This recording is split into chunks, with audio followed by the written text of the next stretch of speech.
ఇంకా ఓయోలో సింగిల్ కి పర్మిషన్ లేదంట. నీ పరిస్థితి ఏంది మావా? ఇప్పటి నుంచి సింగిల్ గా పిల్లని తీసుకోపోతా అంటే మింగుతారు ఇంకా లోపడేసి. నీకు భలే హ్యాపీ ఉండదు కదరా నీకా.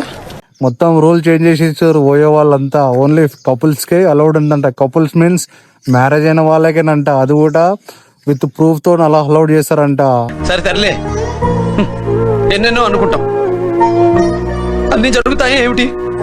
నాకు తెలిసి అయితే డబల్ రూమ్లు బుక్ చేసుకొని మరీ వెళ్తారేమనుకుంటుంది. ఎందుకంటే వాళ్ళకు కూడా యూజ్ ఉంటది కదా ఓయో వాళ్ళకి.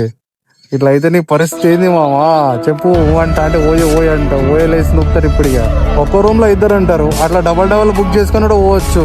బా ఏం ప్లానింగ్ చేసారు ఓయో వాళ్ళు. కానీ నీకు మాత్రం కరువు వచ్చింది కాక ఇలా తుప్పల్లోకి పొదల్లోకి పోవాల్సిందిగా నువ్వు. Very interesting but I don't care.